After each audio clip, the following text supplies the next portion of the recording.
क्या नेहरू की गलतियों की वजह से पीओके पर पाकिस्तान का कब्जा है? क्या कश्मीर पर नेहरू ने गलती की तो मोदी पीओके वापस लाएंगे?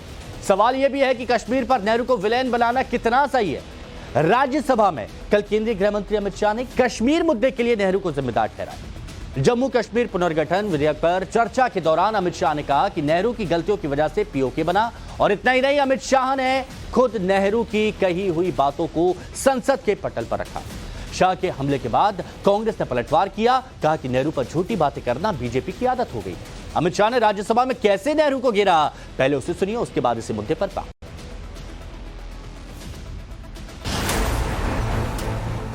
देश गलती स्वीकार करने के लिए तैयार नहीं, मगर मैं उनको कहना चाहता हूं कि देश आपकी स्वीकृति का मोहताज नहीं है। देश की जनता अब समझ चुकी है कि कश्मीर के सवाल के मूल में जवाहरलाल नेहरू की गलतियां थी। केंद्रीय गृह मंत्री अमित शाह ने एक बार फिर पीओके के लिए पूर्व प्रधानमंत्री नेहरू को जिम्मेदार ठहराया। सोमवार को राज्यसभा में जम्मू कश्मीर आरक्षण संशोधन विधेयक 2023 और जम्मू कश्मीर पुनर्गठन संशोधन विधेयक 2023 पर चर्चा के दौरान अमित शाह ने बोलते हुए न सिर्फ कांग्रेस पर हमला बोला, बल्कि कश्मीर की गलतियों के लिए नेहरू को जिम्मेदार ठहराया। अमित शाह ने खुद नेहरू की लिखी बातों का हवाला दिया, उन्हें संसद के पटल पर रखा और नेहरू को पीओके के लिए जिम्मेदार ठहराया।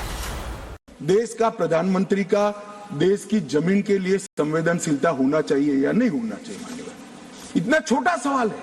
हमारी सेना जीत रही थी, वो भाग रहे थे, 2 दिन रुक जाते, पूरा पाक ऑक्यूपाई कश्मीर तिरंगे के तले आ जाता। क्यों किया? दूसरा, क्यों मामले को यूएन में ले जाया गया?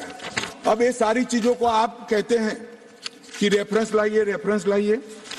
मान्यवर, मुझे मालूम था दिग्विजय सिंह, हाँ करता हूं, बैठिए। मुझे मालूम था साहब ये खड़े हो जाएंगे, इसलिए मैं लेकर आया। मैं एक कोट अनकोट पढ़ता हूं।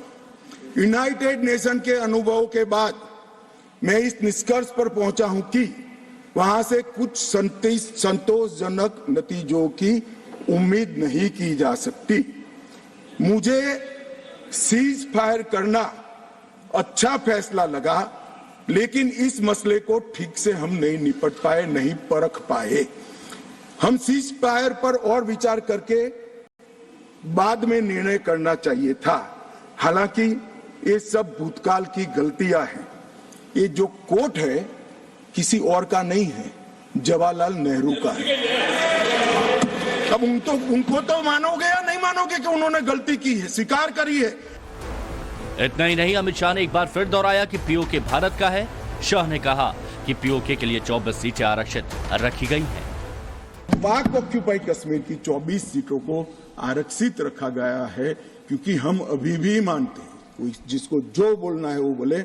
इस सदन में बोला हुआ शब्द इतिहास बनता है। मैं आज फिर से कहना चाहता हूं, पाक ऑक्यूपाई कश्मीर भारत का है, हमारा है, और हमसे कोई नहीं चाहता। मान्यवर, हमने 24 सीटें पाक ऑक्यूपाई कश्मीर के लिए सुनिश्चित की है। हालांकि कांग्रेस नेहरू की गलती मानने को न कभी तैयार हुई न होगी। कांग्रेस का आरोप है कि जवाहरलाल नेहरू को गाली देना और गलत तथ्य रखना बीजेपी की आदत बन गई है। इतना ही नहीं, विपक्षी दलों ने शाह के भाषण के दौरान वॉकआउट कर दिया। लेकिन सवाल है, अगर गलती हुई तो उसे स्वीकार करने में बुराई क्या है? Bureau report, times now of Bharat. तो ये आपने यहां पर देखा, लेकिन सबसे बड़ी बात, कश्मीर का मुद्दा जब भी उठा है तो क्या इसके लिए जवाहरलाल नेहरू को जिम्मेदार ठहराया जाना चाहिए या नहीं? इस पर हम बात करेंगे। जो मेहमान जुड़े हैं उनको आपसे मिलवाते हैं। प्रत्युष कर्ण जी, बीजेपी प्रवक्ता, हमारे साथ में जुड़े हुए हैं। अवधेश कुमार जी, वरिष्ठ पत्रकार है हमारे साथ में। सुशील पंडित जी, कश्मीरी पंडित हैं और कश्मीर के मुद्दों पर बारीकी से अपनी बात रखते हैं। वरुण पुरोहित जी, कांग्रेस की तरफ से हैं। अहमद अयाज साहब, MPLB जम्मू कश्मीर के, हमारे साथ में जुड़े हुए हैं। आज पॉलिटिकल से ज्यादा मैं ये जानना चाहता हूं, कश्मीर के लोग क्या सोचते हैं? क्या कश्मीर के मुद्दे पर जवाहरलाल नेहरू को कसूरवार ठहराया जाना चाहिए, जैसे बीजेपी बोलती है? सुशील पंडित जी। जी देखिए, पहले दिन से पंडित जवाहरलाल नेहरू ने कश्मीर के विषय को अपने हाथ में लिया। उन्होंने तत्कालीन गृह मंत्री और उप प्रधानमंत्री सरदार पटेल से वह विषय लगभग छीना और कहा कि इसे मैं संभालूंगा। और उसके बाद जो उन्होंने गलतियां की, इन्होंने बाद में खुद स्वीकारी। जो माननीय गृह मंत्री संसद में जिसका हवाला दे रहे थे, वो पंडित जवाहरलाल नेहरू द्वारा स्वीकार की गई अपनी गलतियों का ही ब्यौरा था। इसके अतिरिक्त अन्य लोगों ने उनकी गलतियों पर बार बार टिप्पणियां की हैं, पुस्तकें लिखी हैं, इंटरव्यूज में कहा है। मैं आपको एक किताब का हवाला देता हूं जी। Rival versions of history. एक बड़े माने हुए पत्रकार हैं प्रेम शंकर झा, उन्होंने 1986 में वो पुस्तक लिखी थी। हाँ। तब भाजपा की सरकार नहीं थी। और 1986 में वो पुस्तक ऑक्सफोर्ड यूनिवर्सिटी प्रेस ने छापी थी, और उसमें उन्होंने तत्कालीन हमारे सेवानिवृत्त फील्ड मार्शल सैम मानेकशॉ का इंटरव्यू लिया था। और उस इंटरव्यू को लेते समय सैम मानेकशॉ भी थे, और सैम मानेकशॉ उसके ठीक 15 साल तक जीवित रहे। उन्होंने उसका खंडन कभी नहीं किया। वो पुस्तक छपी, बिकी, लोगों ने पढ़ी।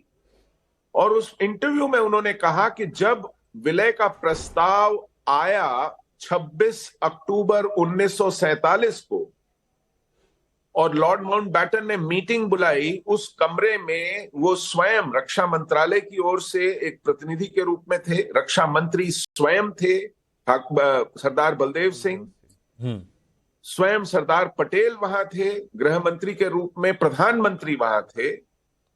और उस बातचीत के दौरान भी जवाहरलाल नेहरू, जो युद्ध हम पर थोपा गया था पाकिस्तान द्वारा, उसको लड़ने के पक्ष में नहीं दिख रहे थे।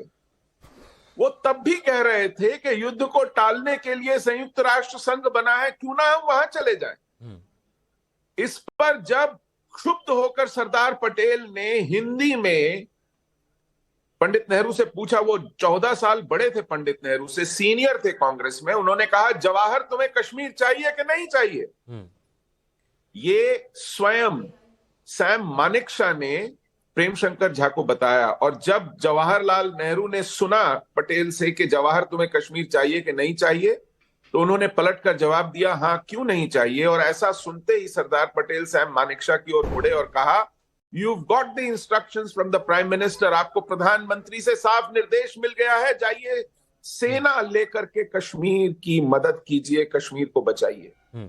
और इस तरह 27 अक्टूबर तड़के फर्स्ट सिख और 4 कुमाऊं, इनकी पलटने कश्मीर डकोटा हवाई जहाजों के माध्यम से उतरी, और सबसे पहले उन्होंने उस हवाई अड्डे की प्रतिरक्षा की जो एकमात्र संपर्क बचा था शेष भारत और कश्मीर के बीच में।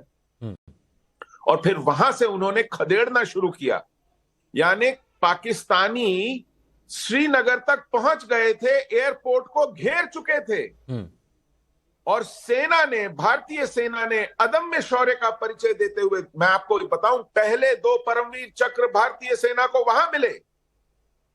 मेजर सोमनाथ शर्मा मरणोपरांत परमवीर चक्र वहीं मिला, और लांस नायक करम सिंह फर्स्ट सिख परमवीर चक्र रिचमार गली को बचाने में मिला।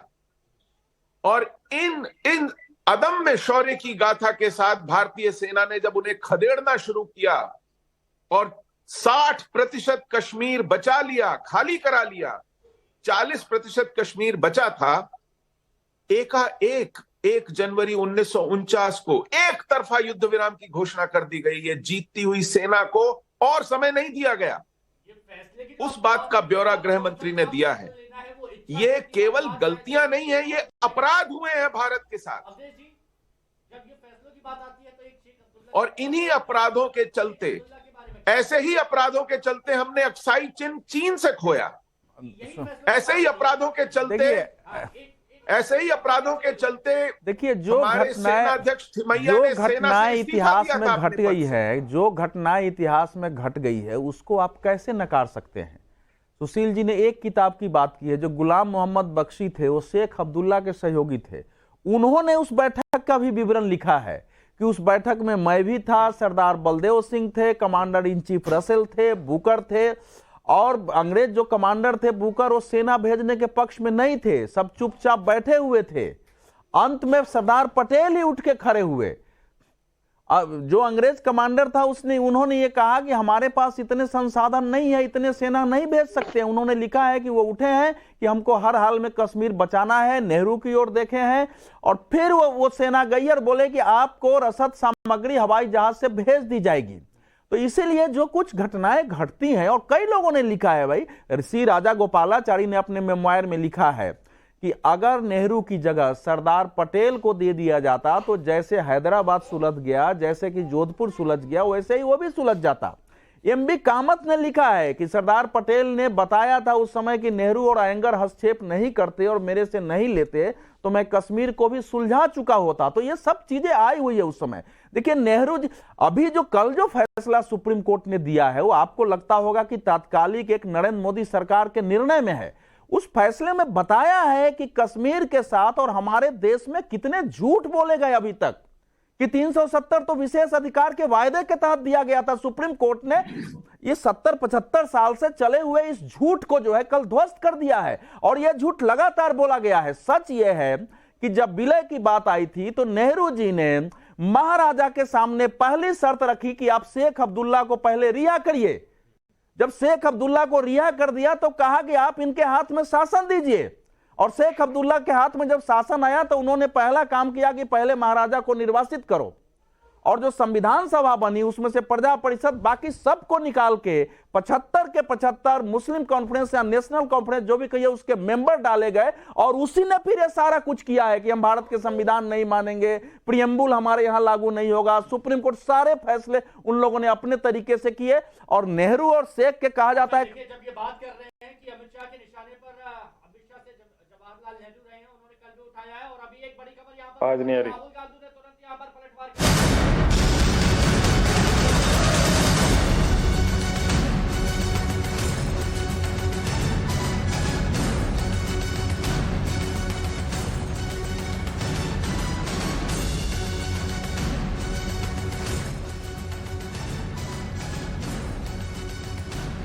राहुल साहब, जो समीक्षा इंटीग्रेशन बिल आया उसमें पंडित नेहरू को बहुत ज्यादा क्रिटिसाइज किया गया।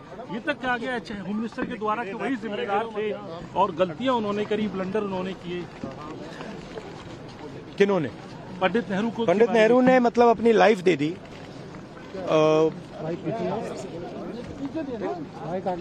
लाइफ दे दी हिंदुस्तान के लिए, सालों जेल में रहे। अमित शाह जी को शायद हिस्ट्री नहीं मालूम, वो तो मैं एक्सपेक्ट ही नहीं कर सकता हूं कि उनको हिस्ट्री मालूम। वो तो हिस्ट्री को रीराइट करते रहते हैं। ये पूरा का पूरा डिस्ट्रैक्ट करने का है। बेसिक इशू जाति जनगणना और जो भागीदारी है इस देश की, जो धन देश का है, वो किसके हाथों में जा रहा है, ये मेन इशू है। और इस इशू को ये लोग डिस्कस नहीं करना चाहते, इससे डरते हैं, इससे भागते हैं। मगर ये इशू को हम आगे ले जाएंगे और जो गरीब लोगों का हक है वो हम उनको दिलवाएंगे। कह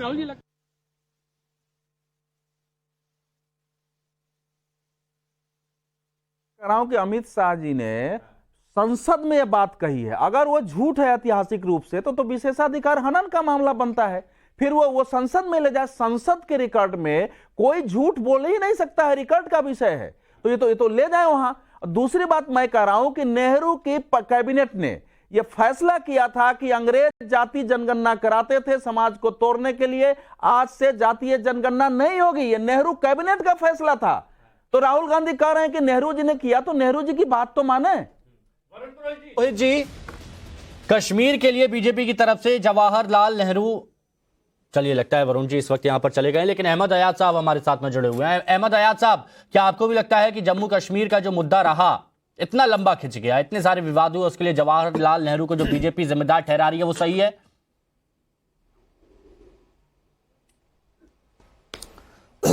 देखिए, आज 76 साल के बाद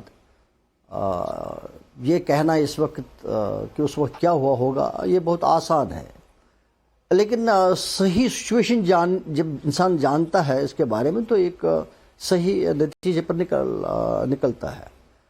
पहली बात यह है कि ये हर एक जानता है कि महाराजा हरि सिंह ने एक्सेशन हिंदुस्तान के साथ डिले किया। क्यों डिले किया? क्योंकि वो खुद डायलेमा में था।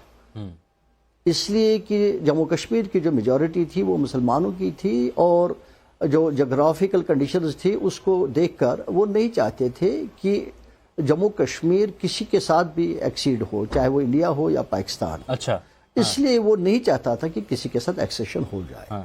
लेकिन जब पाकिस्तान की तरफ से इन्वेजन हो गया तो एक मजबूरी बन गई उस वक्त महाराजा हरि सिंह के लिए कि उसने हिंदुस्तान के पास रिक्वेस्ट करी कि मेरे को मिलिट्री हेल्प दीजिए। और पंडित जवाहरलाल नेहरू जी ही थे जिन्होंने एक कंडीशन पर मिलिट्री हेल्प देने का वादा किया कि आप हिंदुस्तान के साथ एक्सेशन कर लीजिए। वो एक वजह बन गया महाराजा हरि सिंह के लिए हिंदुस्तान के साथ एक्सेशन करने के लिए।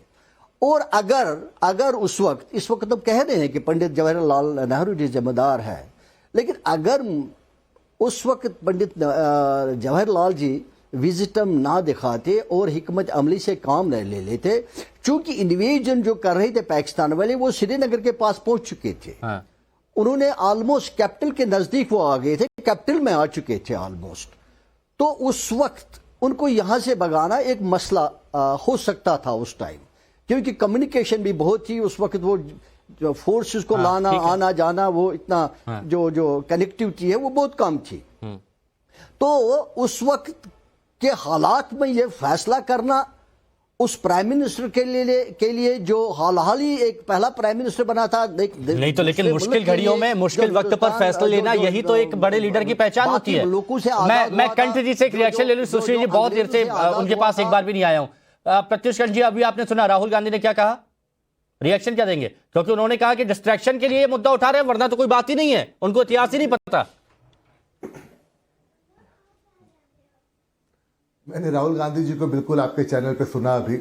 राहुल गांधी जी बोल रहे हैं कि अमित शाह जी हिस्ट्री रिराइट कर रहे हैं। वो ये नहीं समझ रहे हैं कि 7 डिकेड से ऊपर का जो हिस्टोरिकल प्रॉब्लम था उसको नरेंद्र मोदी गवर्नमेंट और आज हमारे होम मिनिस्टर अमित शाह जी उसको करेक्ट कर रहे हैं। हिंदुस्तान से भी इकोनॉमिक सुपर पावर नहीं रहा। अब हर हिंदुस्तानी जो है वो अपना सही हक और सही हिस्ट्री में पोजीशन मांग रहा है और पूरा दुनिया देख रही है। हम लोग हर माने सब सुपर पावर है आज के दिन में। इतना बड़ा इकोनॉमिक ग्रोथ जो होता है वो बिना पीस और डेवलपमेंट के नहीं होता है। ये राहुल गांधी जी के समझ के बाहर की चीज है। उनको इस बात को समझना पड़ेगा कि इतने लोगों ने जो जान गंवाई, जो हमारा डेवलपमेंट रुका हुआ था, उसको आज अमित शाह जी पार्लियामेंट में खड़ा होकर बोल रहे हैं कि 24 सीट हमारी पीओके की भी है। वो इंटीग्रल पार्ट है। और आप एक पॉइंट जो मैं सबको सुन रहा था, लोग मिस कर गए कि ये इतना प्रॉब्लम कैसे हुआ। वो मुसलमानों की वजह से नहीं हुआ। उससे मुसलमान तो हमारे यहाँ वेस्ट बंगाल में, गुजरात में, बिहार में, उत्तर प्रदेश में है। ये एक हिस्टोरिकल ब्लंडर था जिसको आज पार्लियामेंट में खड़ा होकर अमित शाह जी ने बताया और उन्होंने कोट किया। नेहरू जी खुद मान रहे इस बात को कि हाँ मुझसे गलती हो गई थी, सीज फायर गलत समय पे किया मैंने, उसका हम लोगों ने इतना प्राइस पे किया है, आज उसको हम करेक्ट कर रहे हैं। इतने लोगों ने जान गंवाई, इतने लोगों ने अपना घर गंवाया, उसको हम ठीक कर रहे हैं आज के दिन में। आसान थोड़ी है। सुशील पंडित जी, आपका भी ये मानना है, अयाज साहब की बात को तो आप काउंटर कर दीजिएगा, लेकिन आपका भी मानना है अगर सीज फायर, अगर उस वक्त सही फैसला लिया होता तो उसके बाद के युद्ध नहीं होते, परिस्थिति अलग होती? बिल्कुल ठीक है, क्योंकि हमारा 40% हिस्सा अगर की बात है ना इस वक्त। अयाज साहब मैं आ रहा हूं, अयाज साहब एक मिनट सुशील जी की बात हुआ, तुरंत आपके पास आ रहा हूं, 1 मिनट बस। हाँ, जम्मू कश्मीर का लगभग 40% हिस्सा तश्तरी में रखकर भेंट किया गया पाकिस्तान को, जिसको हम आज पाक ऑक्यूपाइड कश्मीर कहते हैं। और यही आप जानते हैं इसकी वजह क्या थी? नेहरू से एक बातचीत में पूछा गया तो उन्होंने कहा कि I have thrown a bone to the dog, मैंने कुत्ते को हड्डी डाल दी है। भारत की भूमि को आप हड्डी कहना, और वो इस लालच में कि चलो पाकिस्तान को भी एक टुकड़ा मिल जाएगा तो खुश रहेगा।